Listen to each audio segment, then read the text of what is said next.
Hillary Clinton didn't pull any punches Friday when she took several jabs at President Trump, at one point even comparing him to former President Richard Nixon, as she delivered the commencement address at her alma mater, Wellesley College.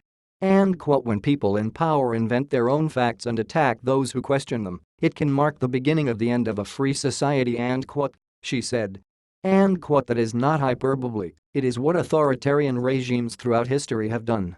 They attempt to control reality." And quote, Friday is the third time Clinton has given the commencement speech at Wellesley. Her first was as a student in 1969 and then again in 1992.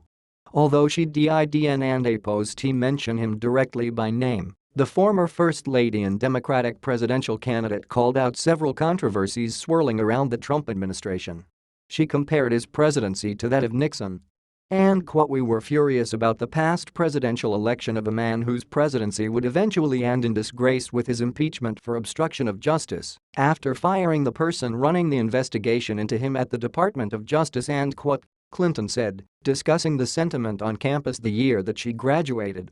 She also took aim at Trump and APO's budget blueprint, which she called and quote, "an attack of unimaginable cruelty on the most vulnerable among us, the youngest, the oldest, the poorest, and hard-working people who need a little help to gain or hang on to a decent, middle-class life." And quote, Clinton warned students that they are graduating at a time when there's a full-fledged assault on truth and reason.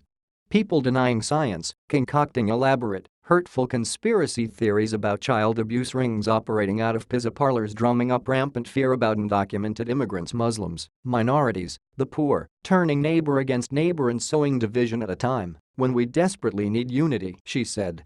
Some are even denying things we see with our own eyes, like the size of crowds, and then defending themselves by talking about quote-unquote alternative facts. White House Press Secretary Sean Spicer came under heavy media scrutiny when he tried to make the case that Trump's inauguration was the largest audience to ever witness an inauguration, period, both in person and around the globe.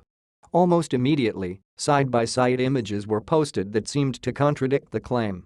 White House counselor Kellyanne Conway attempted to back up Spicer's claim by saying he had alternative facts about the crowd size.